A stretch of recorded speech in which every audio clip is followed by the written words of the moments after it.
సర్వాధికారి నీ పాదాల కొందనాలు. ఈ ఉదయకాల సమయంలో ఇంతవరకు మా ఆరాధన క్రమంలో కొంత భాగమును జరిగించడానికి మాకు నాస్కరంధ్రంలో జీవాయు ఉంచిన విధానంకై నీకు వందనాలు. మరి ముఖ్యంగా చంటి బిడ్డలు మీరు జ్ఞాపకం చేసుకున్నాము. వారిని ప్రభా తండ్రి నీ యొక్క దేవా తండ్రి ఆధీనంలో ఉంచుకొనుము. ఎక్కడ అల్లరిగా ఉండనివ్వద్దు. తల్లిదండ్రులు కానీ ఇతరులకి అభ్యంతర కారణంగా ఉండకుండా మీరే వారిని బలపరచుము తండ్రి. నీ సహాయం చేత నింపండి. ఆరోగ్యం, బలము, శక్తిని మీరు దయచేసి బలపరచుము. వాక్యం బోధించుచుండగా నీ వాక్యము ద్వారాగా నాతో మాతో మీరు మాట్లాడము. దేవావాక్యము నిలబడి బోధించే యోగ్యత, అర్హత నాకు లేదు ప్రభా. దేవా, నన్ను నీ బిడ్డగా చేయము, నన్ను అర్హుడిగా చేయండి ప్రభా. నీ సహాయం చేత నింపండి. నేను వట్టి వాడని ఒప్పుకొనిచున్నాను ప్రభా. నేను పనికి మాలిన వాడని ఒప్పుకొనిచున్నాను. నేను దౌర్భాగ్యుడని ఒప్పుకొనిచున్నాను ప్రభా తండ్రి. దేవా, నాలో అయితే నేను మెప్పించగలిగేంత నీతి యథార్థత నాలో లేదు ప్రభా. నా నీతి ఒక మురుగుడ్డ వంటిది. దేవా తండ్రి, నేను ఎలాగ ప్రార్థన చేయాలో నాకు దేవా నేర్పించుము, బలపరచుము, నన్ను ఆయత్తపరచుము తండ్రి. ప్రభా, నీ సహాయం చేత నింపండి. కరెంట్ని, సౌండ్ సిస్టమ్, రికార్డింగ్, లైవ్ అన్నీ కూడా మాకు అనుకూలపరచు. వాతావరణం అనుకూలపరచుము. అండ్ వాతావరణం కూడా తగ్గించుము, బలపరచుము. నీ సహాయం చేత మాకు దేవతని నింపండి ప్రభా. నిద్రమొత్తు నిర్లక్ష్యమైన స్వభావం తీసివేయండి. అనాలోచన తీసివేయండి ప్రభా. వాక్యం వినగలిగే చెవులు, గ్రహించగలిగే హృదయము దేవా మాతోటి ఉంచి బలపరిచి మీరే మహిమ ఘనత పొందమని మా ప్రభును రక్షకుడైన క్రీస్తు ద్వారా అడిగి వేడుకొని పొందుచున్నాం పరమ తండ్రి. ఆమేన్. దేని వాక్యం వినక ముందు ఒక పాట పాడుకుందాము. తదుపరి మనము దేని వాక్యం విందాం. పాట పాడతామా? రా.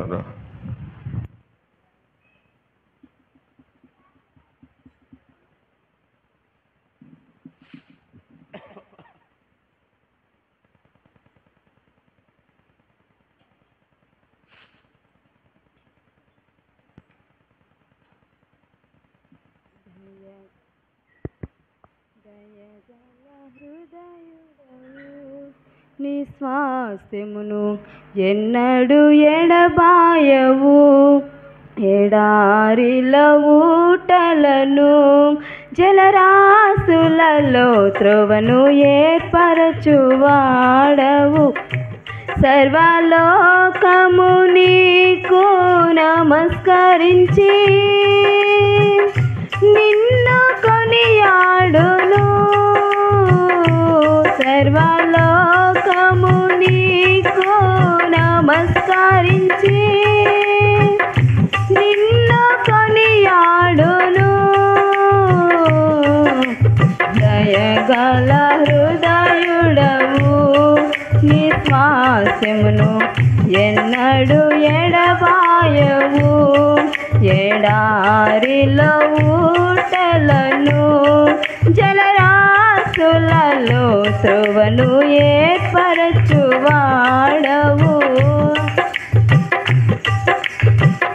సత్యస్వరూపి నీ దివ్య వాక్యమే నాకు జీవమార్గము. సారము వెదజల్లు నీ జాడలే నాకు జీవనాగమనము. సత్యస్వరూపి నీ దివ్య వాక్యమే నాకు జీవమార్గము. సారము వెదజల్లు నీ జాడలే నాకు జీవనాగమనము. శ్రేష్టమైన ఉపదేశముతో జీవము కలిగిన సంగములో నింపుచున్నావు. దీవెనలతో నన్ను నడుపుచున్నావు సమృద్ధితో. శ్రేష్టమైన ఉపదేశముతో జీవము కలిగిన సంగములో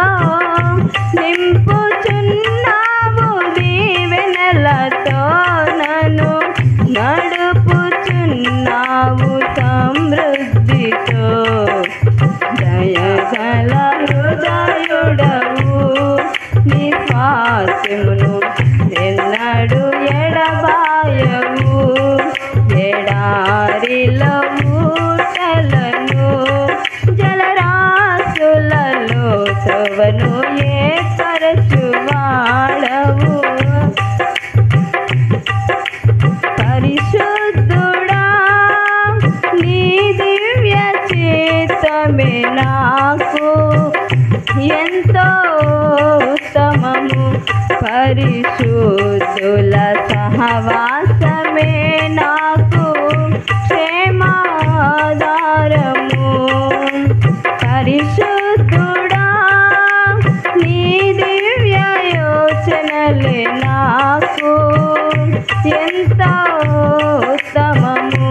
పరిశుద్ధు సహవాసమే నాకు క్షేమాధారము. విశ్వాసమందు నిలకడగా నీ రాకడ వరకు మెలకవగా విసుగక నిత్యము ప్రార్థింతును నిన్ను. నిశ్చలమైన నిరీక్షణతో విశ్వాసమందు నిలకడగా నీ రాకడ వరకు మెలకవగా విసుగక నిత్యము ప్రార్థింతును నిన్ను. నిశ్చలమైన నిరీక్షణతో దయగల హృదయుడవు. నిశ్వాసమును ఎన్నడు ఎడబాయవు. ఎడారిలో ఊటలను జలరాశులలో త్రోవను ఏర్పరచువాడవు. పరిపూర్ణుడా నీ దివ్య చిత్తమే నాకు జీవాహారము. పరవాసిగా జీవించుటే నాకు నిత్య సంతోషము. పరిపూర్ణుడా నీ దివ్య చిత్తమే నాకు జీవాహారము. పరవాసి జీవించుటే నాకు నిత్య సంతోషము. ఆశ్రయమైనది నీ నామమే, సజీవమైనది నీ త్యాగమే. ఆరాధింతును నా యేసయ్యా నిన్ను, నిత్యము కీర్తించి ఘనపరతును. ఆశ్రయమైనది నీ నామమే, సజీవమైనది నీ త్యాగమే.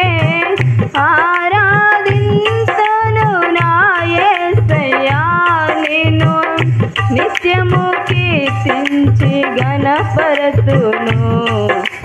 దయగల హృదయుడవు. నిశ్వాసమును ఎన్నడు ఎడబాయవు. ఎడారిలో ఊటలను జలరాశులలో త్రోవను ఏర్పరచువాడవు. సర్వలోకము నీకు నమస్కరించి నిన్ను కొనియాడును. సర్వలోకము నీకు నమస్కరించి నిన్ను కొనియాడును. దయగల హృదయుడవు. నిశ్వాసమును ఎన్నడు ఎడబాయవు.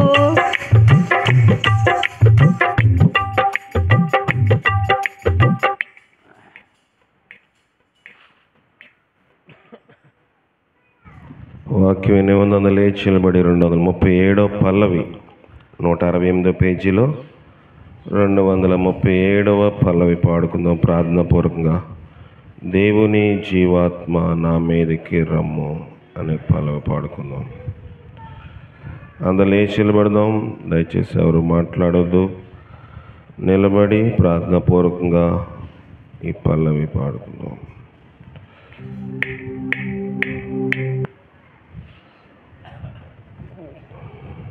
దేవుని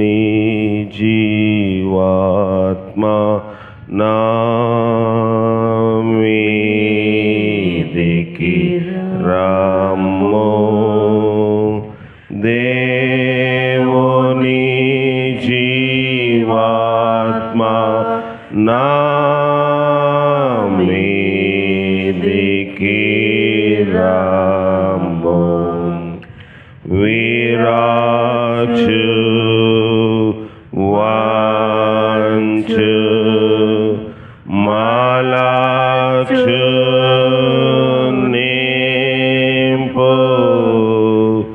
దేవుని జీవాత్మనా మీకి రాము. మరొకసారి దేవుని జీవాత్మనా మీకి రాము. దేవుని జీవాత్మనా మీకి రాము. వీరాచు వాంచు మాలాచు నింపు దేవుని జీవాత్మనా మీకి రాము. గొప్ప పరిశుద్ధమైన మా ప్రియ పరలోకపు తండ్రి, నీ ఆత్మ మా మీదకు రాకపోతే, మమ్మల్ని వేరచకపోతే, వంచకపోతే, మలచకపోతే మేము లోకంలో ఒట్టివారిగా ఉండిపోతాము. కాబట్టి దేవా తండ్రి, మీరే నన్ను మమ్మల్ని అందరినీ మీరు జ్ఞాపకం చేసుకుని మా వెనికిడిని అంతటినీ కూడా నీ ఆధీనంలో ఉంచుకొనుము. దేవా, నీ వాక్యం వినడానికి మా గ్రహింపు అనుకూలపరచుము. వాతావరణంలో కరెంట్ని, చంటి బిడ్డలను, పిల్లలను, పెద్దలను, వృద్ధులను, యవనస్తులను, దేవా తండ్రి, చిన్నవారు మొదలు పెద్దవారు అందరినీ కూడా దేవా తండ్రి, దేవాక్యమునకు ఆరాధనకు అనుకూలంగా యోగ్యంగా చేసి బలపరచుమని మా ప్రభును రక్షకుడైన క్రీస్తు ద్వారా అడిగి వేడుకొనిచున్నాం పరమ తండ్రి. ఆమేన్. దయచేసి కూర్చోనండి. ప్రభువైన యేసుక్రీస్తు నామములో మీ అందరికీ వందనాలు. దేవుని వాక్యం విందాం. దేవుని వాక్యం విందాము. దేవుని వాక్యము విన్నప్పుడు మనం చాలా జాగ్రత్తగా ఉండాలి. కనుక అనేక సార్లు మనం వింటూ ఉంటాము వాక్యం వింటున్నప్పుడు మనము ఎంతో జాగ్రత్తగా ఉండాలి. దేవుని వాక్యములో అనేకమైన అంశములు మనము గమనిస్తూ ఉంటాం. వాక్యం విన్నప్పుడు నిజమే కదా అని మన అంతరాత్మ మనకి బోధిస్తుంది. కానీ మళ్ళీ మనం గృహంకు వెళ్ళిన తర్వాత, లేకపోతే మనం ఇంటికి వెళ్ళిన తర్వాత, పనిలో ఉన్నప్పుడు, ఉద్యోగంలో ఉన్నప్పుడు, వ్యాపారం చేస్తున్నప్పుడు, కాలేజీకో స్కూల్కో వెళ్ళినప్పుడు పర్వాలేదులే అని మనము వారితోటి కలిసి జీవిస్తూ ఉన్నప్పుడు మన హృదయము వాక్యమును పెడచెవిని పెట్టి మన సొంత ఇష్టం చేసుకోవడానికి ముందుకు నడిపిస్తూ ఉంటుంది. కనుక దుర్దినములో ఉన్నామని వాక్యము మనకి ఎంతో తేటగా బయలుపరచబడతా ఉంది. కనుక దుర్దినములు అంటే చెడ్డ దినములు కదా. చెడ్డ దినముల్లో ఉన్నాము. చాలా అపాయకరమైన దినముల్లో ఉన్నాము. లోకం యొక్క పరిస్థితి మీరు ఎంత గ్రహిస్తున్నారో లేదో నాకు తెలియదు, కానీ లోకములోని ఏ వార్త విందామైనా మంచి వార్తలు లేవు. అన్నీ చెడ్డ వార్తలే వింటున్నాం. మంచి బహు తక్కువ. భూలోకము బలాత్కారముతో నిండిపోయిందని వాక్యం సెలవిస్తూ ఉంది. కనుక ఈ బలాత్కారములు ఇవన్నీ మనం చూసినప్పుడు మనకి ఏమనిపిస్తుంది? లోకమును మనుషులు చూసినప్పుడు ఏమనిపిస్తుంది? ఎవరు సరిగా లేరు కదా, మనం ఏమాటి భక్తి చేయము, మనం ఎలాగా భక్తి చేయగలము అని మనకు అనిపిస్తుంది. చాలాసార్లు సైతాన్ ఆ రీతిగా అనిపిస్తాడు. లోకము చెడుతనముతో నిండిపోయింది కనుక చాలామంది నాకు ఫోన్ ద్వారాగా అనేక మంది మాట్లాడుతూ ఉంటారు, అయ్యా నేను భక్తి చేయలేకపోతున్నానండి, ప్రార్థన చేయలేకపోతున్నాను, నా చుట్టూ నా పరిస్థితులు నాకు అనుకూలంగా లేవు. పరిస్థితి అనుకూలిస్తే చేసేది భక్తి కాదు. భక్తి చాలా క్లిష్టమైన పరిస్థితుల్లో మనము చేయాలి. బైబిల్లో భక్తి చేసిన వారు ఎవరో కూడా పరిస్థితులు అనుగుణంగా ఉన్నప్పుడు చేసిన వారు కాదు. ఎవరికి కూడా ఆదికాండం మొదలుకొని ప్రకటన గ్రంథం వరకు మన ఎవరి జీవితం పరిశీలన చేసినా భక్తి అనుకూలించినప్పుడు, పరిస్థితులు అనుకూలించినప్పుడు భక్తి చేయలేదు. భక్తి అనేది ఒక చెడుతనము చూసినప్పుడు అసహించుకోవటే భక్తి. చెడుతనము చూసి తప్పు కదా అని పక్కెళ్ళిపోతే అది భక్తి కాదు. తప్పు కాబట్టి చేయకూడదు కాదు, చెడుతనము చూసి విసర్జించుకోవాలి. ఇది చెడు, అది అంతర్రమ్యముగా ఉన్నప్పటికీ ఇది చెడు అనే ఆలోచన మనకు వచ్చి దాన్ని చూసినప్పుడు మనకు అసహ్యత కలగాలి. బైబిల్లో మనం అనేక సార్లు వింటూ ఉంటాము, ఇద్దరు కుమారుల యొక్క చరిత్ర. పెద్దవాడు చిన్నవాడు ఇద్దరు ఒక కుటుంబంలో ఉన్నారు. ఆ భాగము కొంత మనం పరిశీలన చేద్దాం. లోకా రాసిన సువార్త 15వ అధ్యాయము మరియు ఆయన ఇట్లా నేను 11వ వచనము నుంచి చదవండి అన్న. మరియు ఆయన ఇట్లా నేను మరియు ఆయన ఇట్లా నేను ఒక మనుషునికి ఇద్దరు కుమారులు ఉండిరి. వారిలో చిన్నవాడు తండ్రి ఆస్తిలో నాకు వచ్చు భాగము ఇమ్మని తన తండ్రిని అడుగగా అతడు అంటే తండ్రి వారికి తన ఆస్తిని పంచిపెట్టెను. సరిపోతుంది. ఈ భాగము పెద్దగా చదువుకో అవసరం లేదు, అందరికీ పరిచయము. చాలామంది డ్రామాల్లో కూడా అది వేస్తూ ఉంటారు, తప్పిపోయిన కుమారుడు అని. కానీ దినమందు నేను రెండవ కుమారుడు గురించి చెప్పదలుచుకోలేదు. కానీ మొదటి కుమారుడు అంటే పెద్ద కుమారుడు. ఇద్దరు జాగ్రత్తగా వినండి, ఇంటికి వెళ్ళిన తర్వాత చదువుకోండి. బైబిల్ ఇప్పుడు చదవదు, వాక్యం చెప్పేటప్పుడు వినాలి. పెద్ద కుమారుడు చిన్న కుమారుడు ఒకే గృహంలో ఉన్నారు. ఇద్దరికి ఒకే తండ్రి. తల్లి గురించి అక్కడ చెప్పబడలేదు. అంటే మనము ఒకవేళ మరణించైనా ఉండవచ్చు, లేకపోతే తల్లి ఏమైందో అక్కడ రాయబడలేదు. కానీ మనం తల్లి పాత్రని అంత అక్కడ ప్రాముఖ్యతగా దేవుడు చెప్పలేదు. కానీ వాక్యాన్ని బట్టి చూసినట్లయితే అది దైవికమైన కుటుంబము. తల్లి లేదు అక్కడ, తల్లి పాత్ర ఎక్కడ కూడా కనిపించట్లేదు. వంటలో కనబడలేదు, ఆస్తి ఇచ్చిట్లో కనబడలేదు, ఎక్కడ కనబడట్లేదు. కానీ తల్లి యొక్క పాత్ర అక్కడ ఏమీ లేకపోయినప్పటికీ తండ్రి ఒక జ్ఞానవంతుడు. రెండవది తండ్రి ఆస్తిపరుడు. పిల్లలు కూర్చోబెట్టగలరు ఎవరైనా కొంచెం? తండ్రి ఆస్తిపరుడు లేకపోతే జ్ఞానవంతుడు. వాళ్ళకు 2 చాక్లెట్లు ఇస్తే కూర్చుంటారు.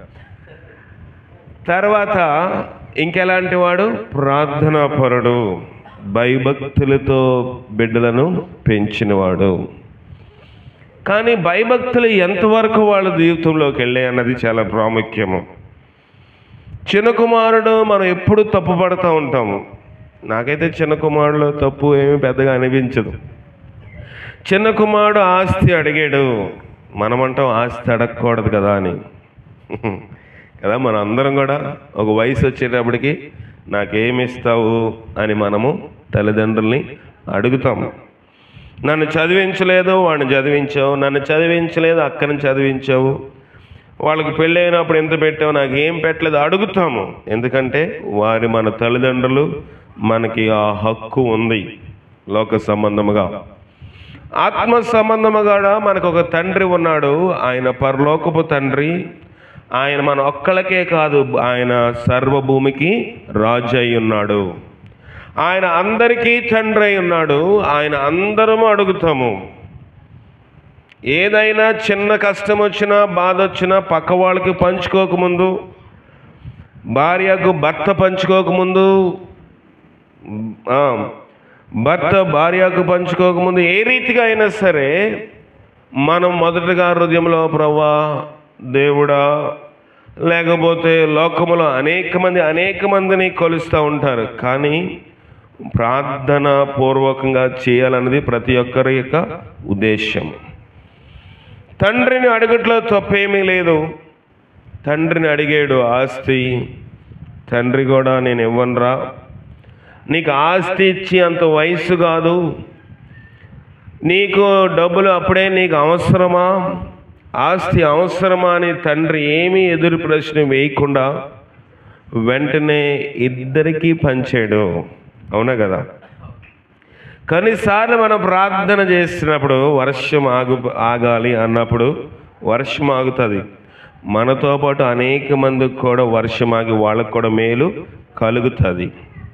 ఒకవేళ చేను పొలము కోస్తున్నాం అనుకోండి, వరి, లేకపోతే వర్షం ఆగాలన్నప్పుడు మనతో పాటు ఎవరైనా ఉంటే వాళ్ళకు కూడా ఆ దీవెన, ఆ యొక్క ఆశీర్వాదము ఉంటుంది. లేకపోతే మనము నాట్లు వేస్తున్నాము, ఊడు పూడుస్తున్నాము, ఇంకేమైనా చేస్తూ ఉన్నాము, నీరు కావాలి, వర్షం దయచే ప్రభు అంటే మన చేను మీద ఒక్కళ్ళ మీద పడుతుందా? అందరికీ పడుతుంది. కనుక ఈ చిన్న కుమారుడు తండ్రిని అడిగినప్పుడు తండ్రి వాడొక్కడికి ఇవ్వలేదు, పెద్ద కుమారుడు కూడా ఆస్తి పంచి ఇచ్చేశాడు. కొన్నిసార్లు మనం అనుకోవచ్చు, నేను ప్రార్థన చేస్తే నాకే దీవెన రావాలి, నేను అడిగితే నాకే రావాలి, నేను చేస్తున్నాను కాబట్టి ఆ భక్తి ప్రతిఫలము నేనే పొందాలని. కానీ ప్రభు నీ ప్రార్థన బట్టి ఇతరులకు కూడా ఆశీర్వాదకరంగా దాన్ని చేస్తాడు. లోకం అనుకోవచ్చు, మాకు ఇప్పటికీ ఉందనుకోండి, మా పొలంలోని మేము ఎప్పుడైనా కోత కొయ్యాలంటే పక్క చేయని వాళ్ళు మన దగ్గర పరిచర్య చేసేవారిని అడిగేవారు, ఏమనంటే అయ్యా మీ అయ్యగారు ఎప్పుడు కోతకు వస్తారు. వాళ్ళ నమ్మకం ఏంటంటే అయ్యగారు కోస్తున్నప్పుడు, దైవజనులు కోత కోస్తున్నప్పుడు మేము కూడా కోసుకుంటే మా చేను వర్షం వచ్చి తడిసి పోదు. మంచి ఉద్దేశం. లోకములో అనేక మందికి ప్రభు ఉన్నాడు, దేవుడు ఉన్నాడు, యేసు ప్రభువే మార్గము, సత్యము, జీవమైన దేవుడు అని తెలుసు, కానీ మన ప్రార్థనకు వస్తున్నాము, వాళ్ళ ప్రార్థనకు రావట్లేదు, అంతే తేడా. వారు కూడా హృదయములో దేవుణ్ణి విశ్వసిస్తూ ఉన్నారు. ఇవన్నీ ఎందుకు చెప్తున్నానంటే ఆయన మన ఒక్కళ్ళనే సృష్టించలేదు, ఆయన మన ఒక్కళ్ళనే కలుగ చేయలేదు. ఆయన భూలోకములో మనుషులందరినీ ఆయన స్వరూపమందు ఆయన పోలిక చొప్పున నరులను చేశాడు. నువ్వు ఆరాధించినా ఆరాధించకపోయినా, మన తల్లిదండ్రులకు పుట్టాము, మన మాట విన్నా వినకపోయినా కింద ఏం రాసుకోవాలి? సన్ ఆఫ్, లేకపోతే డాటర్ ఆఫ్, అంటే ఫలానా వాని యొక్క కుమారుడు, ఫలానా వాని యొక్క కుమార్తె. ఎవరమైనప్పటికీ నేను నా తండ్రితో కలిసి ఉండలేదండి, తల్లితో విభేదించి ఇంట్లోంచి బయటకు వచ్చేసాను, వాళ్ళు నా దృష్టిలో చచ్చిపోయిన వారు అని అన్నప్పటికీ కూడా మన పేరు కింద వాళ్ళ పేరు ఉంటేనే మనకి ఉనికి, లోకములోని గుర్తింపు ఉంటుంది. లోకములో ఏ మనుష్యులు కూడా యేసు ప్రభుని ఆరాధించకపోయినా, లోకములో నరుడుగా పుట్టిన ఏ మనుష్యుడు దేవుని ఆరాధించకపోయినా వాళ్ళందరూ కూడా అవునన్నా కాదన్నా దేవుని యొక్క బిడ్డలే. అవునా కదా? ఆయన నరులను తన స్వరూపమందు తన పోలికలో కలుగజేశాడు. మనం అంటాము మా తండ్రి అండి వేస్ట్ అండి, మా తల్లండి వేస్ట్ అండి, ఈయనున్నారు కదా ఈయన మా తండ్రి లాంటివాడండి అంటున్నారు, అంతే. తండ్రి అని అనగలరా? అనలేరు. ఈమె మా తల్లి కన్నా ఎక్కువండి, ఈమె మా యొక్క అక్క కన్నా ఎక్కువండి, ఈమె మా చెల్లి కన్నా ఎక్కువండి అంటాము. కానీ చెల్లి అని పిలుస్తాము, కానీ అది రక్త సంబంధము కానే కాదు. ఇక్కడ చిన్న కుమారుడు ఒక మనవి చేస్తూ ఉన్నాడు, ఏంటంటే తండ్రి ఆస్తి నాకు పంచి ఇవ్వు. తండ్రి అన్నాడు సరే అని చెప్పి వారికి ఆస్తి పంచి పెట్టేశాడు. అయిపోయింది. అంతటితో అయిపోయిందా?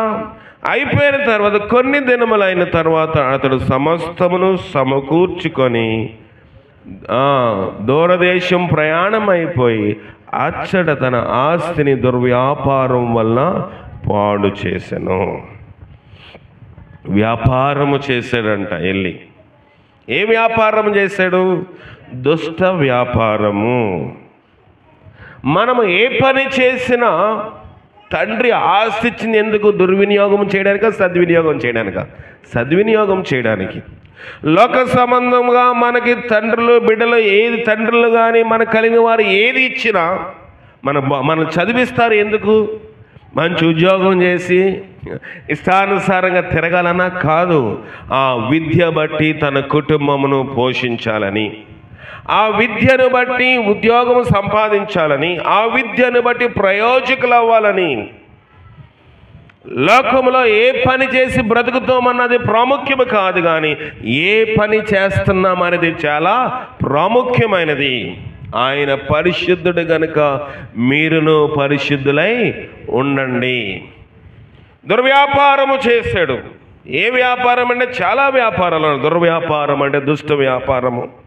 దుష్ట వ్యాపారంలో ఉండే ఒక చెడు అలవాటు, చెడు పద్ధతి ఏంటంటే సులువుగా డబ్బులు వస్తాయి. వస్తాయా? రావా? వస్తాయి. అంతే సులువుగా డబ్బులు కూడా పోతాయి. లాటరీ టికెట్లు కడతా ఉంటారు చాలామంది.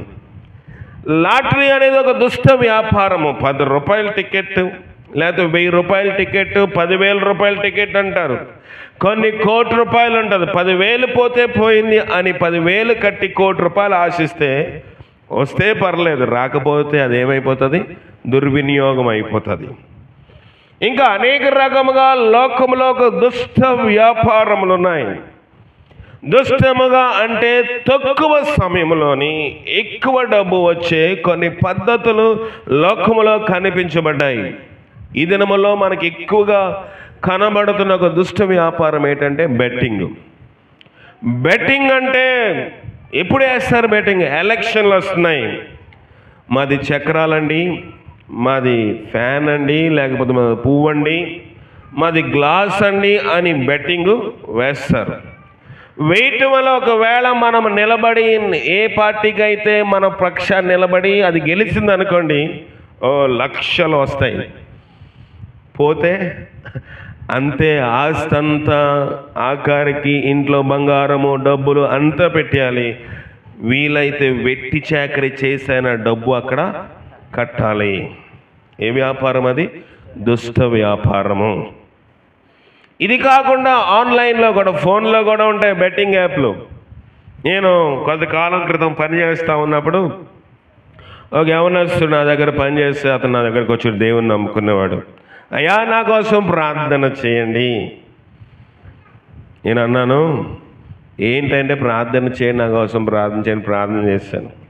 ప్రార్థన చేసి నేను ఆయనతో ఒక దగ్గర ప్రార్థన చేస్తుంది. ఆ యవనస్తుడు అడిగి నువ్వేనా బెట్టింగ్ వేస్తున్నావా? నవ్వుతున్నాడు. బెట్టింగ్ వేస్తున్నావా? అయ్యా మీకు ఎలా తెలుస్తుందని ప్రార్థన చేస్తున్నా, దేవుడు నాకు బయలుపరుస్తున్నాడు బెట్టింగ్ వేస్తున్నావని. నువ్వు బెట్టింగ్ వేస్తా ఉన్నావు, బాగానే ఉంది, కొంతకాలం బాగానే సాగింది, ఇప్పుడు దానివల్ల నువ్వు అప్పులైపోయావన్నా అంటే నిజమేనండి, నేను ప్రార్థన చేయమంది దానికోసమే.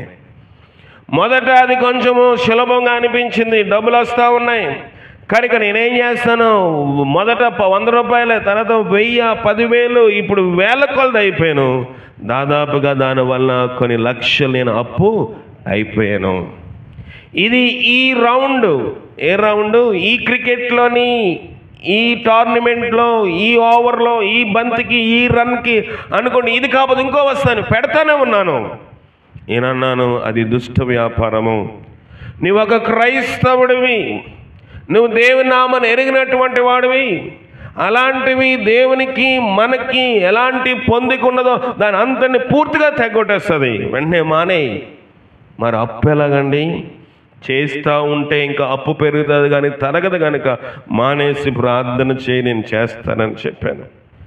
మళ్ళీ ఒక సంవత్సరం అయిన తర్వాత నేను ఫోన్ చేస్తాను, ఎలాగుందంటే మానేస్తానండి, నెమ్మదిగా అప్పులన్నీ తీర్చేసుకుంటున్నానండి, మనశ్శాంతిగా ఉన్నానండి. ప్రియమైన దేవుని సంగమా, దుష్ట వ్యాపారము.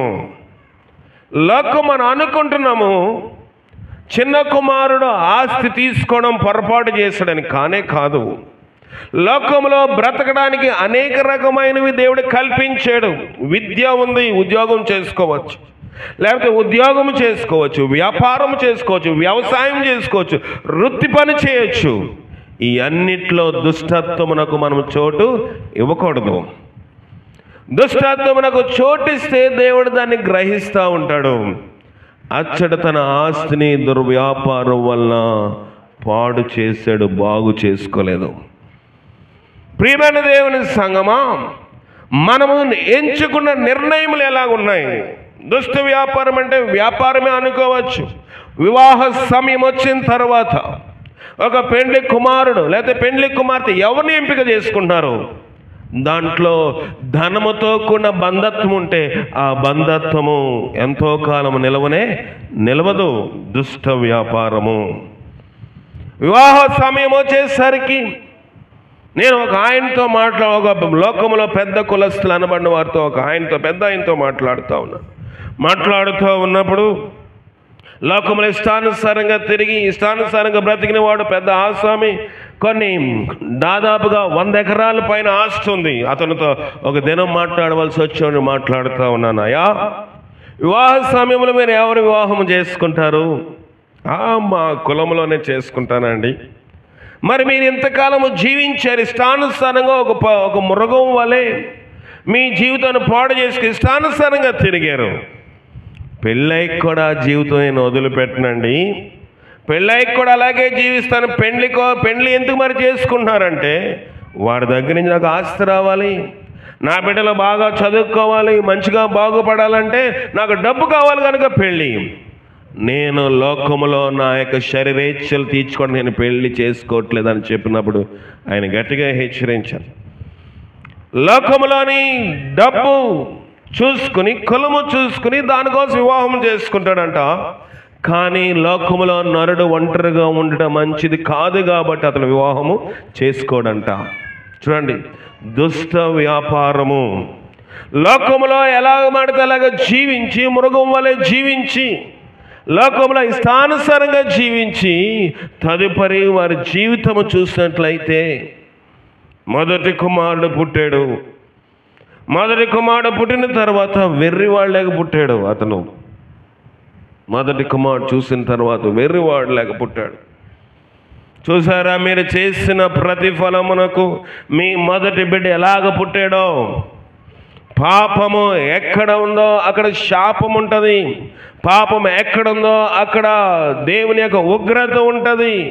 మీరు అనుకోవచ్చు మీరు చేసింది నీ భార్యకు తెలియపోవచ్చు, నీ భర్తకు తెలియపోవచ్చు, నీ బిడ్డలకు తెలియకపోవచ్చు, కానీ నరుల చెడుతనం మరి తేటగా ఆయనకి కనబడుతూ ఉంది. దుష్ట వ్యాపారము కాదా అది?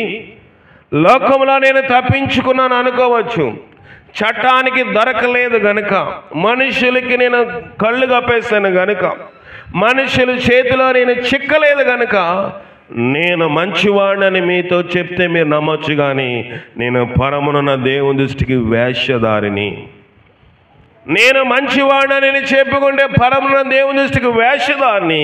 కావున తీర్పు ఇచ్చినప్పుడు నువ్వు నీతిమంతుడిగా అగుపడతావు. ప్రియమైన దేవుని సంగమా, దేవుడి యొక్క మధ్యాహ్నకాల సమయంలో మనందరితో మాట్లాడుతూ ఉన్నాడు. ఏ వ్యాపారంలో ఉన్నాము? చేస్తున్న పనిలో ఎలాంటి వ్యాపారంలో ఉన్నాము?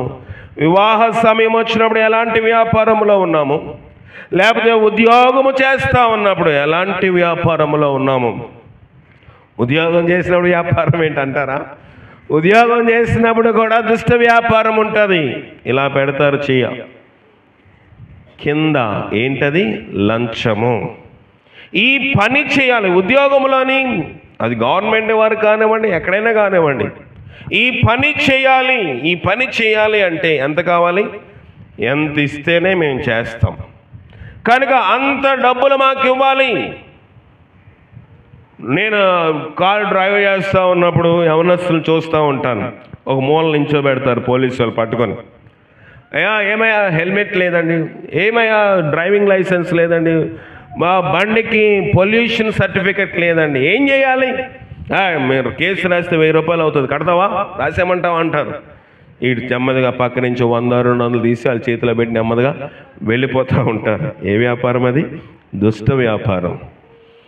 మనుషులకు నిజముగా వారు చేస్తున్న వృత్తి మీద, ఆ పోలీస్ డిపార్ట్మెంట్ కానివ్వండి, ఆ ట్రాఫిక్ పోలీసు కానివ్వండి, వాళ్ళు చేస్తున్న వృత్తి మీద వాళ్ళకి నిజముగా గౌరవం మర్యాద ఉన్నట్లయితే, వారి డిపార్ట్మెంట్ వాళ్ళని పోషిస్తుందని కనీసము ఇంకిత జ్ఞానం వారికి ఉంటే లంచము తీసుకోరు, లంచము చేస్తారు, డబ్బులు తీసుకుంటారు, వారి జోబులు నింపుకుంటారు, ప్రభుత్వాన్ని దుష్ట దాంట్లోనికి నెట్టేస్తారు.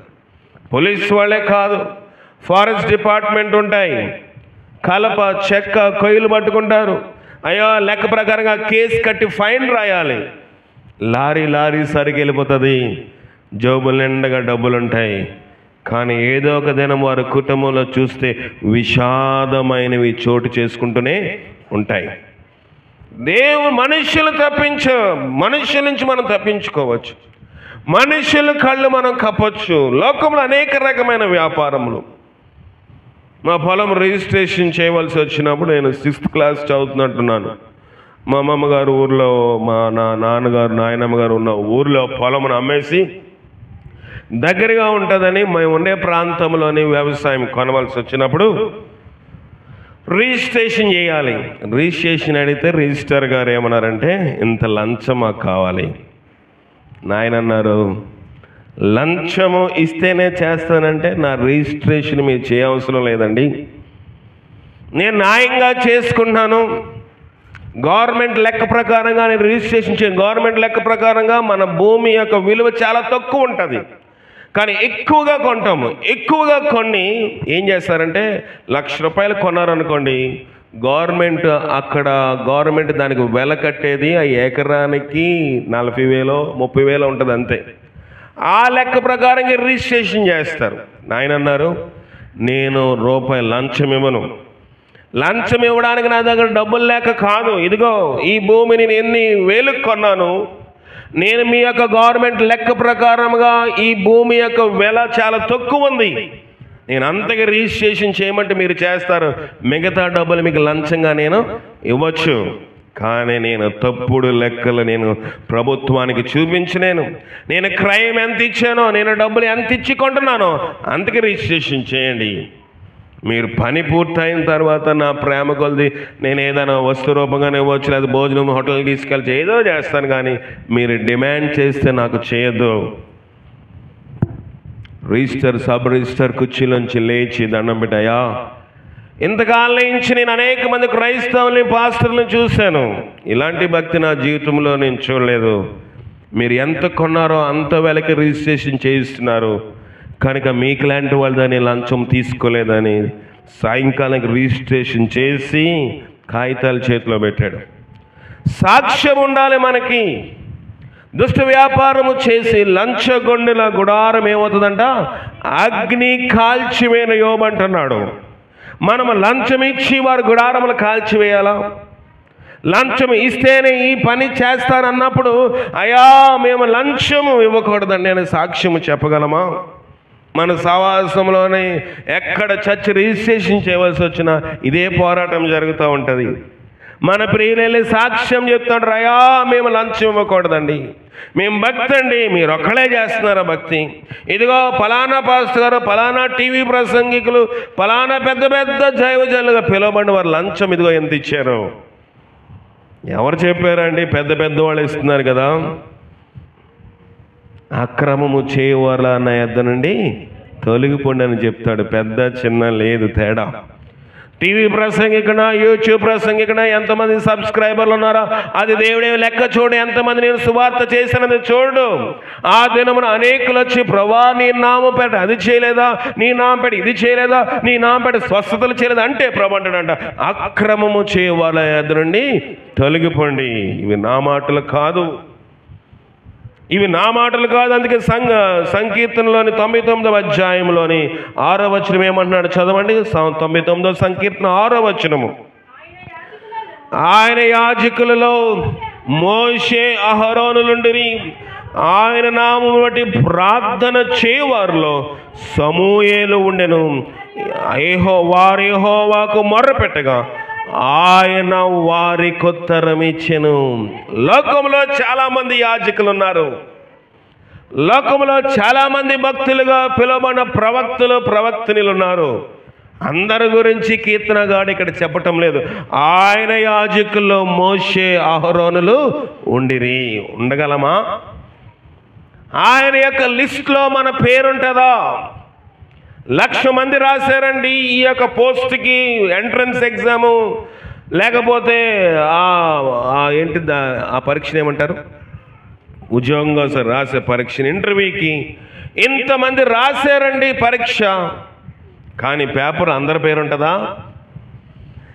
అయ్యో, ఇక్కడ అనేక మంది ఉన్నారు యాజకత్వం చేసిన వాళ్ళు, అనేక మంది ప్రవక్తలు ఉన్నారు, అనేక మంది దైవజనులు ఉన్నారు. కీర్తనకాడు అంటున్నాడు ఆయన యాజకుల్లో మోషే అహరోనులు ఉన్నారు. ఆయన నామమును బట్టి ప్రార్థన చేయవారిలో సమూయేలు కూడా ఉన్నాడు. నీ లిస్టులోని ఆయన లిస్టులో మన పేరుంటుందా? ఆయన యొక్క లిస్టులో మన పేరుండాలి. ప్రియమైన దేవుని సంఘమా, ఫలానా సంఘము, ఫలానా ఊరు, ఫలానా మండలంలో, ఫలానా సంఘములో మన పేరుంటుందా లేదన్నది ప్రాముఖ్యము కాదు. సంఘ సభ్యత్వము ప్రాముఖ్యము కాదు. కానీ సభ్యత్వం ఇక్కడ కాదు. మన పేరు జీవ గ్రంథములో లిఖించబడి ఉండాలి, రాయబడి ఉండాలి. లోకములోని మన పేరు ఆధార్ కార్డులో లేకపోతే, లోకం పంచాయతీ లెక్కలో మన పేరు రాకపోతే గాబరా పడతాం. ఎందుకంటే మనకు బియ్యం ఎవరనో, కరెంట్ ఎవరనో, లేకపోతే ఓటు హక్కు ఉండదనో, అది లేకపోతే మనకి బ్యాంకు పుస్తకాలు ఎవరనో, ఏదేదో రకాలుగా బాధపడతాం. మంచిదే, లోక సంబంధముగా మన పేరు ఈ యొక్క గవర్నమెంట్ చిట్టాలోని పద్దులో ఉండాలి. బైబిల్లో కూడా ఇద్దరు పరిగెట్టారు పేర్లు రాయించుకోవడానికి. ఎవరు? ఏసేపు మరియమ్మ పరిగెత్తారు. ఆ దినములో సర్వలోకమునకు ప్రజాసంఖ్య రాయవలన ప్రజాసంఖ్య రాయవలనని ఏం చేశారు? కైసరు ఆగుస్తు వలన ఆజ్ఞ అయింది. లోక సంబంధమైన ఆజ్ఞకు లోబడద్దని నేను చెప్పటం లేదు. కానీ మన పేరు జీవ గ్రంథంలో ఉందా? చిన్న కుమారుడు ఆస్తిని పాడు చేశాడు. దేవుడు తన తండ్రి ద్వారాగా ప్రేమించి తన కష్టార్జితం చేతిలో పెడితే ఆరోగ్యం ఉంది కాబట్టి, ఎంత దూరమైన ప్రయాణం చేయగలడు కాబట్టి, ఏ వ్యాపారం చేయడానికైనా ఇతర దేశం భాష కూడా అతనికి వచ్చి ఉండి ఉంటుంది ఖచ్చితంగా. దూరదేశం వెళ్ళాడంటే, వేరే దేశం వెళితే, అన్ని దేశాల్లో మనం వెళ్ళి తెలుగు మాట్లాడితే పని అవుతుందా? అవ్వదు కదా. వేరే దేశం వెళ్తే ఆ దేశ భాష నేర్చుకోవాలి. పని చేయడానికి, ఉద్యోగం చేయడానికి పెద్ద భాషతోటి ఏమీ పెద్ద అవసరం ఉండదు. కానీ వ్యాపారము చేయాలంటే ఖచ్చితంగా ఆ దేశ భాష మనకి క్షుణ్ణముగా, అనర్కలంగా మాట్లాడే పరిజ్ఞానం ఉండాలి. భాష వచ్చు గనుక, ఆరోగ్యం ఉంది కనుక, యవనస్తుడు కనుక, ఇంకా వివాహము కాలేదు కనుక, ఆస్తి చేతిలో ఉంది కనుక, ఏ వ్యాపారం పడితే ఆ వ్యాపారం చేస్తానని వెళితే ఏమైపోయిందంట? పాడైపోయిన తర్వాత అతని పరిస్థితి మనం చూసినట్లయితే, అతని పరిస్థితి మనం లోతుగా ధ్యానం చేసినట్లయితే చచ్చిపోయే పరిస్థితులకు వచ్చేసాడు. చచ్చిపోయే పరిస్థితికి వస్తే అక్కడే ఉండిపోయాడా? అయితే బుద్ధి వచ్చినప్పుడు అతడు లేచి, తండ్రి, పరలోకమునకు నీకు విరోధముగా నేను పాపము చేశాను, ఇక మీదట నీ కుమారుడు అనిపించుకుంటకు నేను యోగ్యుడను కాదు.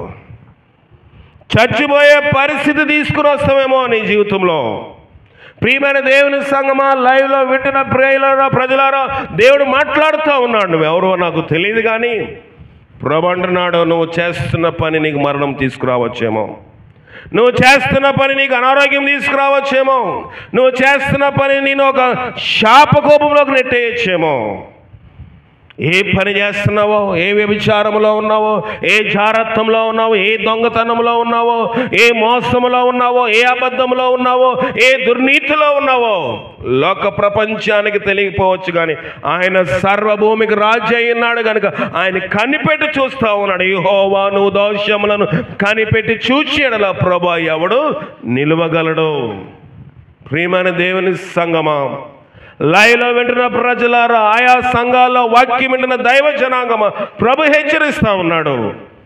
నువ్వు ఏ తప్పులో ఉన్నావో, ఏ పాపంలో ఉన్నావో మళ్ళుకోకపోతే మరణము, మళ్ళుకోకపోతే శాపము, మళ్ళుకోకపోతే నీకు ఆశీర్వాదము లేదని ప్రభు ఈ రెండవ కుమారుడు ద్వారా హెచ్చరిస్తున్నాడు. అయితే అతడు వెంటనే మరణాపాయ స్థితిలోకి వచ్చేసరికి వెంటనే లేచాడు. త్వరగా వెళుతూ ఉన్నప్పుడు తండ్రి అతను చేర్చుకుని ఇంట్లోనికి ప్రవేశపెట్టాడు. బాగానే ఉంది అంతవరకు. తర్వాత ఏం జరిగిందంటే కిందకు వచ్చేద్దాం.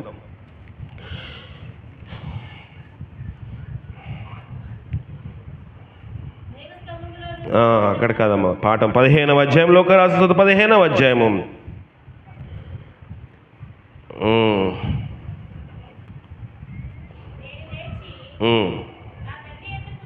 25వ వచనము. అప్పుడు ఆ తండ్రి యొక్క పెద్ద కుమారుడు ఉండెను. ఏంటంట? పొలములో ఉండెను. వాడు పొలము నుండి వచ్చి ఇంటి దగ్గరికి రాగా వాద్యములను నాట్యములు జరిగించిన విని దాసుల్లో ఒకరిని పిలిచి ఇవి ఏమిటని ఈ వాద్యాలు నాట్యాలు ఏంటని అడగగా ఆ పెద్ద కుమారుడు దాసునితో, తమ్ముడు వచ్చి ఉన్నాడు. దాసుడు, ఇదిగో నీ తమ్ముడు వచ్చిన్నాడు.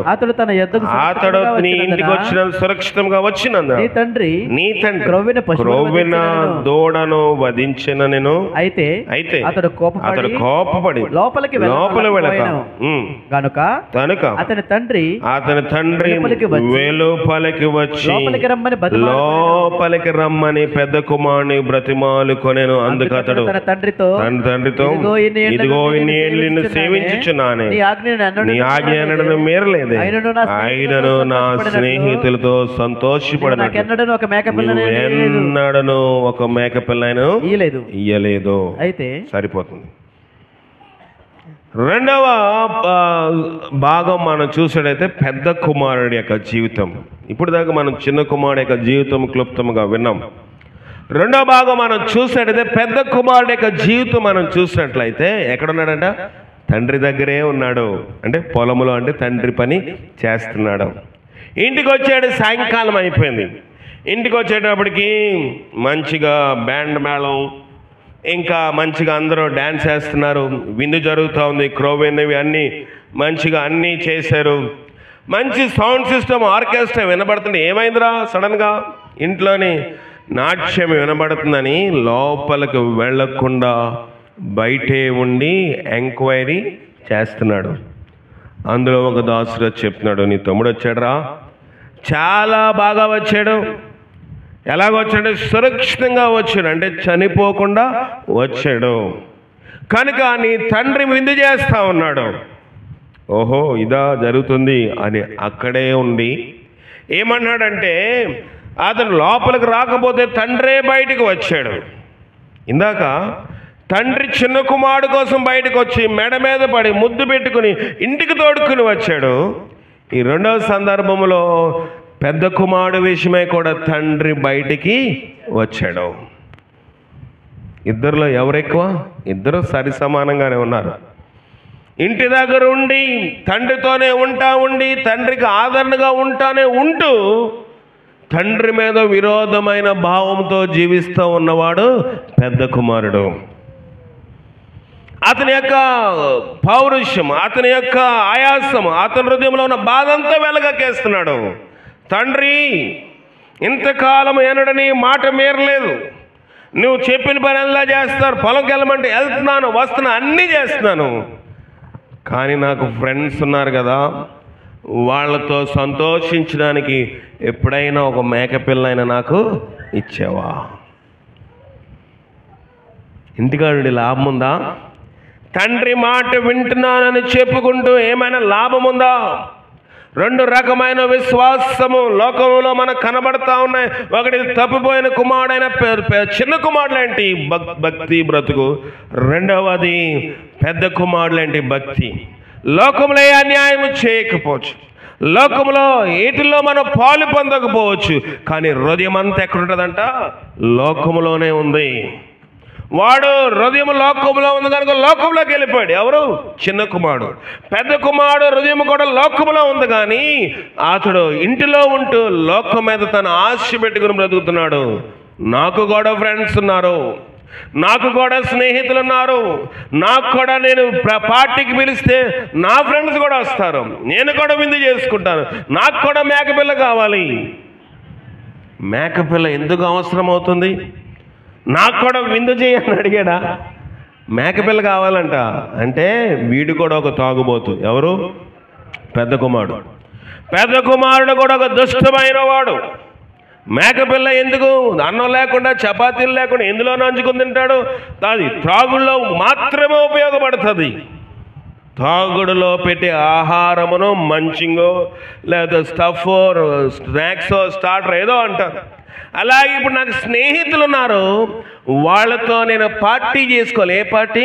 మందు పార్టీ చేసుకోవాలంటే నాకు మంచిగా ఆ మొక్కలు, ఫ్రై మొక్కలు కావాలి. దానికి ఎప్పుడైనా నాకు ఇచ్చావా? వీడు కూడా లోకంలో ఉన్నాడు. ఈడి యొక్క బ్రతుకు, ఆడి యొక్క జీవితం, ఆడి యొక్క రహస్యం అంతా చిన్న కుమారుడు ఇంటికి వచ్చినప్పుడు బట్ట బయలు అయిపోతుంది. నీ బ్రతుకు, నా బ్రతుకు ఒక దినమందు బట్ట బయలు అవుతుంది. నేను భక్తి పడండి కేకలేసి ప్రసంగం చేశానంటే ప్రభు దగ్గర ఏమీ పని చేయవు. ప్రభు తీర్పు తీర్చవలసి వచ్చినప్పుడు, ప్రభు తన యొక్క న్యాయదండమును తీసుకుని భూలోకం మీదకి వచ్చినప్పుడు, నువ్వెవడమైనా, నువ్వు కురూపమైనా, ధనికుడమైనా, దరిద్రమైనా, ఏ కులస్థుడమైనా, ఏ గ్రామస్థుడమైనా, ఏ మతమైనా, ఏ క్యాస్ట్ అయినా ప్రభుకు లక్ష్యం లేదు. హృదయ రహస్యములైన బట్ట బయలు చేస్తాడు. పెద్ద కుమారుని అడిగాడా? పెద్ద కుమారుడే ఎక్స్పోజ్ అయిపోతాడు. పెద్ద కుమారుడే చెప్పేస్తున్నాడు, ఇదిగో నేను నీతో ఉన్నాను, ఇదిగో నేను ప్రార్థన చేస్తున్నాను, ఇదిగో నేను బైబిల్ చదువుతాను, ఇదిగో నేను ఉపవాస ప్రార్థనలో ఉన్నాను, నేను ఆ ప్రార్థనలో ఉన్నాను, ఈ ప్రార్థనలో ఉన్నాను, లేకపోతే ప్రతి దాంట్లో నేను చేస్తూ ఉన్నాను. నాకు మాత్రం సంతోషాలు ఉండవా? నాకు మాత్రం ఆనందాలు ఉండవా? నాకు మాత్రం లోకంలో జీవించాలని ఉండదా? నాకు మాత్రం వయస్సు లేదా? నాకు మాత్రం కుటుంబం లేదా? నాకు మాత్రము సంతోషాలు, సరదాలు ఉండవా? అవన్నీ కట్టి పెట్టుకుని జీవిస్తున్నట్లుగా తండ్రితో ఉన్నాడు, కానీ హృదయం అంతా కూడా లోకం మీద ఉంది. ఎవరికి? పెద్ద కుమారుడికి. నీవు నేను అలాగే జీవిస్తే ప్రయోజనం లేదు. అందుకే ప్రభు అంటున్నాడు, నువ్వు వెచ్చగానైనా ఉండు, చల్లగానైనా ఉండు, నులివెచ్చని స్థితిలో ఉంటే బయటకు ఉమ్మివేయబడతావు. పెద్ద కుమారుడి యొక్క జీవితము దుష్టమైన జీవితం. పెద్ద కుమారుడి యొక్క జీవితము నటన జీవితము. పెద్ద కుమారుడి యొక్క జీవితం వేషధారణ జీవితము. తండ్రితో ఉంటున్నాను, తండ్రితోటే జీవిస్తా ఉన్నాను, చిన్న కుమారుడు వదిలేసి వెళ్ళిపోయాడు, మా తమ్ముడు వదిలిపెట్టేశాడు, నేనే అన్ని అని బ్రతికేస్తున్నాడు లోకంలో. లోకంలో చూసినవారు, అరే నీ తమ్ముడు వెళ్ళిపోయినా నీ తండ్రికి నువ్వు ఆదోడుకున్నారా, శభాషురా అని అందరూ భుజం తడుతున్నారు. ఇప్పుడు వీడు ఇలాంటోడా? వీడు తండ్రితో ఉంటూ తండ్రిది అన్నం తింటూ తండ్రికి నాకు అది కావాలి, ఇది కావాలని తండ్రిని నిందిస్తున్నాడా? భక్తి యొక్క జీవితము పుటమి వేయబడినప్పుడు బంగారమును అగ్నితో కాల్చినప్పుడు దాంట్లో మట్టి ఎంత ఉందో, మేలిం ఎంత ఉందో వేరైపోతుంది. ప్రియమైన దేవుని సంఘం, ఉగ్రత దినమందు దేవుని రాకడలో నీ భక్తి ఎంత, నా భక్తి ఎంతో దేవుడు పుటం వేసి కాల్చినప్పుడు అగ్ని దాన్ని ఏం చేస్తుంది? తేల్చేస్తుంది. ఎవరు తప్పించుకోలేం. ఎవరము దేవునికి యోగ్యులము కాదు. చిన్న కుమారుడు జీవితం మనం చూసినప్పుడు అతడు బాహ్యాటముగా అతనుకున్న ఆశలు బట్టి వెళ్ళిపోయాడు, బాహ్యాటంగా అతనుకున్న ప్రేమను బట్టి లోకంలోకి వెళ్ళిపోయాడు. తప్పు తెలుసుకున్నాడు, తిరిగి వచ్చాడు. కానీ ఇతను కూడా ఆశలు ఉన్నాయి, ఇతను కూడా స్నేహితులు ఉన్నారు, ఇతనికి విందులున్నాయి, ఇతనికి పబ్బులు ఉన్నాయి, ఇతనికి అన్నీ ఉన్నాయి. కానీ లోకములోని అన్నీ వదులుకొని జీవిస్తున్నట్టుగా ఒక వేషధారి వలె జీవిస్తూ ఉన్నాడు. విందు జరుగుతున్న దినమందు అతని యొక్క హృదయ రహస్యము బట్టబయలు అయిపోయింది. అయిపోయిన తర్వాత ఏమన్నా 30వ వచనము, అయితే నీ ఆస్తిని వేశ్యలతో తినివేసిన ఈ నీ కుమారుడు రాగానే వాని కొరకు కొవ్విన దూడ వజించితు అని చెప్పాను. అందుకు అతడు, నా కుమారుడు వెళ్ళప్పుడు నాతో కూడా ఉన్నావు, నా వన్యు నీవి, మనం సంతోషించి ఆనందించి యుక్తమే.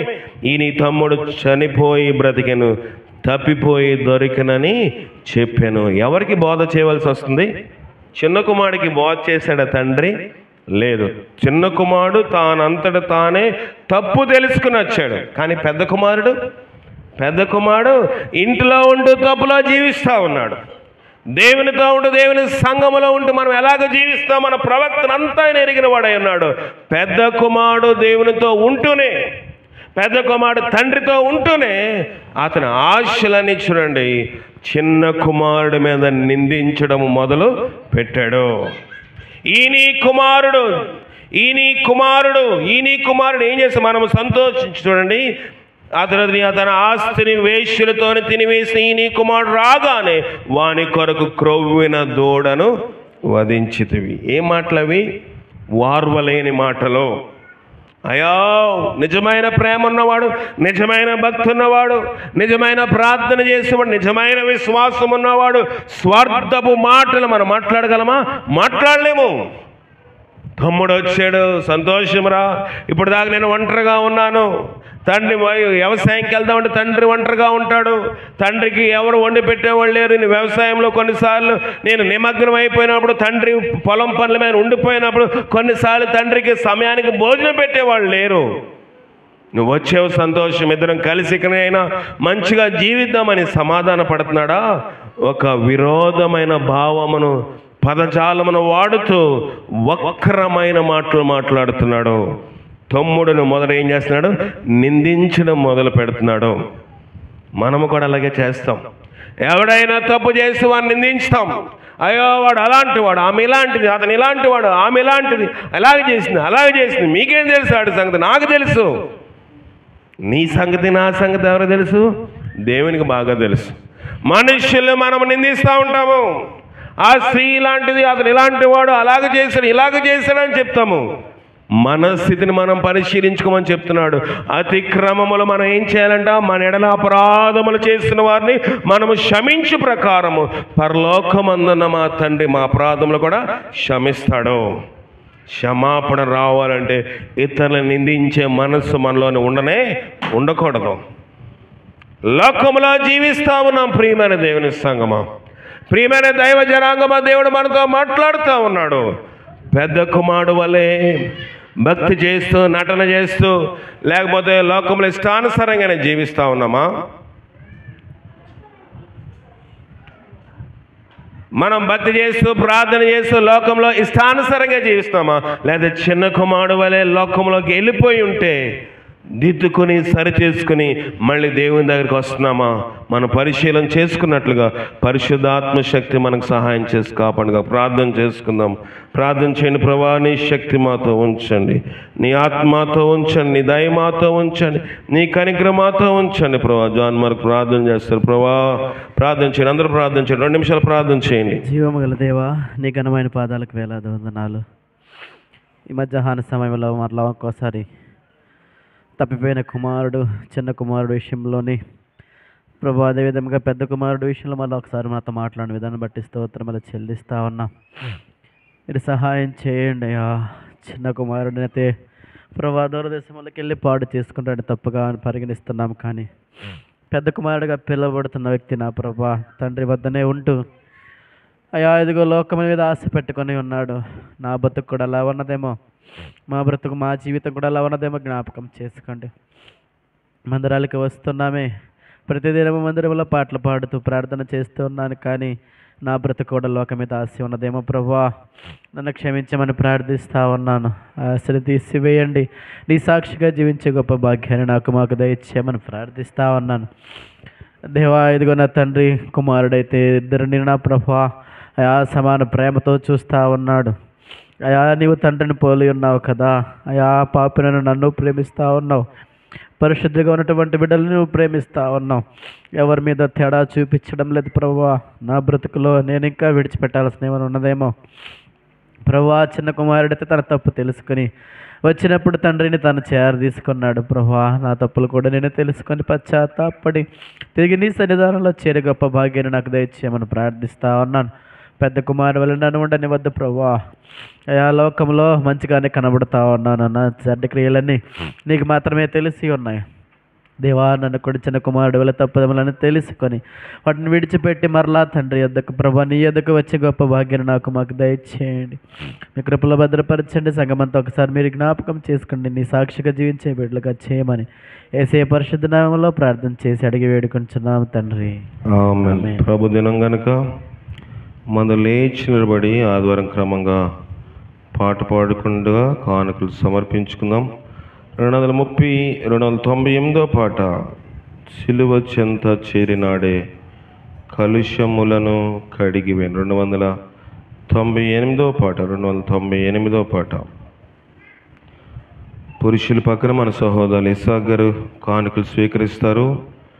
అలాగే స్త్రీల పక్కన మన సహోదరు రెబకమ్మ గారు కానుకలు తీస్తారు. గాంధీనగరంలో మన సహోదరులు అక్కడ కానుకలు తీస్తారు. విషయం గమనించండి. మీ బైబిల్ మీ చేతితో పట్టుకోండి, కాళ్ళ దగ్గర పెట్టవద్దు. బైబిల్ని గౌరవిద్దాం. మీ బైబిల్ మీ చేతితో పట్టుకుని కానుకలు తీసే వాటిలో మీరందరూ పాలు పొందాలని ప్రభుపేట మనవి చేస్తూ ఉన్నాను.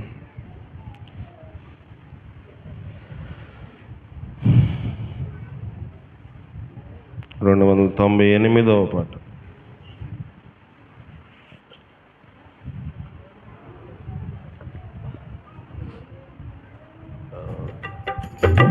సిలువ చెంత చేరిన నాడే కలశములను కడిగి వేయున్.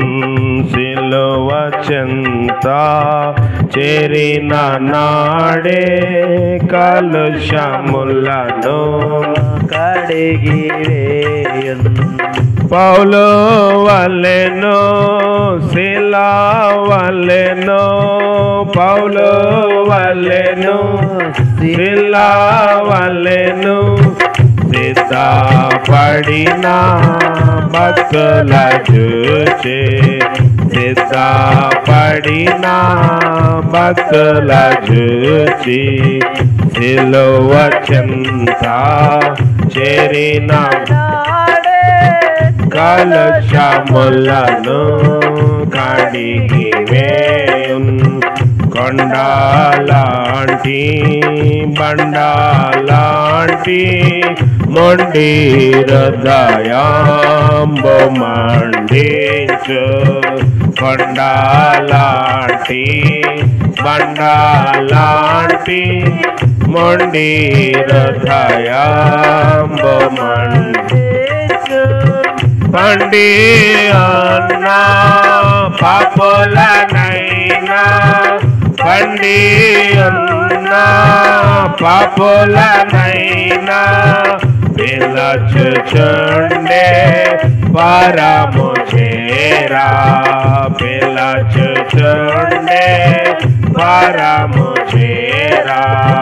సిలువ చెంత చేరిన నాడే కలుషములను కడిగి వేయున్.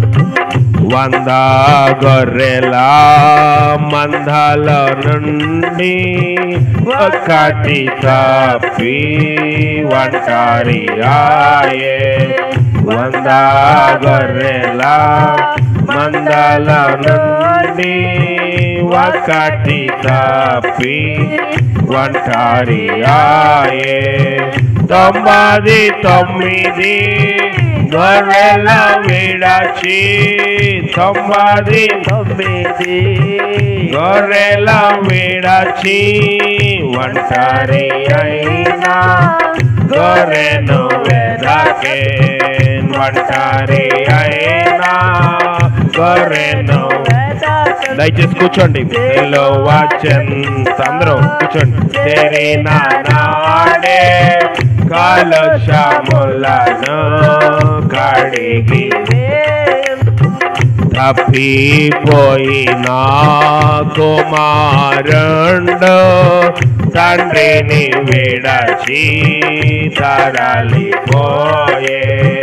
తప్పిపోయిన కుమారుండు తండ్రిని విడచి తరలిపోయే. తప్పు తెలసి తిరిగి రాగా, తప్పు తెలసి తిరిగి రాగా, తండ్రి అతని చేర్చుకొనెను.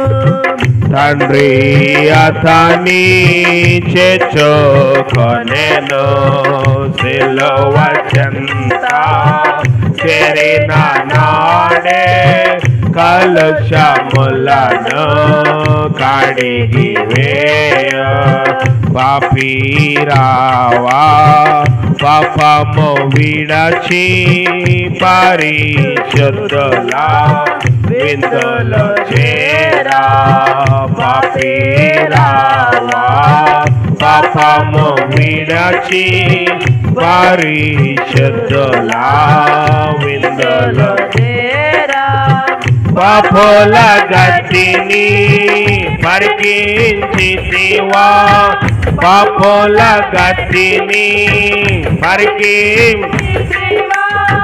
పాతాళంబే వారి అంతము, పాతాళంబే వారి అంతము. సిలువ చెంత చేరిన నాడే కలుషములను కడిగి. మూడవ వచనం మరొకసారి. తప్పిపోయిన కుమారుడు తండ్రిని విడచి తరలిపోయే. తప్పిపోయిన కుమారుడు తండ్రిని విడచి తరలిపోయే. తప్పు తెలసి తిరిగి రాగా, తప్పు తెలసి తిరిగి రాగా, తండ్రి అతని తెచ్చుకొనెను. తండ్రి అతని తెచ్చుకొనెను. సిలువ చెంత చేరిన వాడే కలుషములను కడిగి వేయ. సిలువ చెంత చేరిన నాడే కలుషములను కడిగి వేయ. పౌలు వలెను శిలా వలెను, పౌలు వలెను శిలా వలెను, సిద్ధపడిన భక్తుల చూచి, సిద్ధపడిన భక్తుల చూచి. సిలువ చెంత చేరిన నాడే కలుషములను కడిగి వేయ. సిలువ చెంత చేరిన నాడే కలుషములను కడిగి వేయ. ప్రార్థన చేసుకుందాం. మహోన్నతుడా నీ పాదాల కొందనములు, దయగలవాడా నీ పాదాల కొందనాలు. మా కాలుష్యములను బాపడానికి సిలువ చెంత చేరిన విధానంకై నీకు వందనములు. తప్పిపోయిన కుమారుడు తండ్రిని విడిచి వెళ్ళిపోయాడు. తప్పు తెలిసి తిరిగి వచ్చినప్పుడు తండ్రి చేర్చుకున్నాడు కదా. ఎన్నిసార్లు మమ్మల్ని చేర్చుకుంటున్నావు, ఎన్నిసార్లు అవకాశం ఇస్తున్నావు. తప్పైన కుమారుడు ఒక్కసారి అవకాశాన్ని వినియోగించుకున్నాడు. మళ్ళీ అనడం తప్పులేదు ప్రభా. మాటి మాటికి మేము తప్పుతున్నాం తండ్రి, నువ్వు అవకాశం ఇస్తున్నావని దాన్ని దుర్వినియోగం చేసుకోకుండా పెద్ద కుమారుడు వలె భక్తి చేస్తూ ప్రార్థన చేస్తూ లోకంలో జీవించకుండా తప్పు తెలుసుకుని తిరిగి వచ్చిన మేము మళ్ళీ అనడం లోకంలో వెళ్లకుండా నీ ఆత్మచేత నన్ను మమ్మల్ని నింపి మీరే మహిమ ఘనత పొందమని మా ప్రభువును రక్షకుడైన క్రీస్తు అడిగి వేడుకొనుచున్నాం పరమ తండ్రి. ఆమేన్. మన పరమ తండ్రి అయిన దేవుని యొక్క ప్రేమ, కుమారుడైన యేసుక్రీస్తు వారి యొక్క కృప, పరిశుద్ధాత్మిక నిన్న సహవాసము, రెండవ కుమారుడు వలె తప్పు తెలుసుకుని వచ్చి పెద్ద కుమారుడు వలె వేషధారిగా జీవించకుండా ఆయన ఆత్మ మనం మెండుగా అనుగ్రహించి కాపాడునుగాక. ఆమేన్. వందనాలు.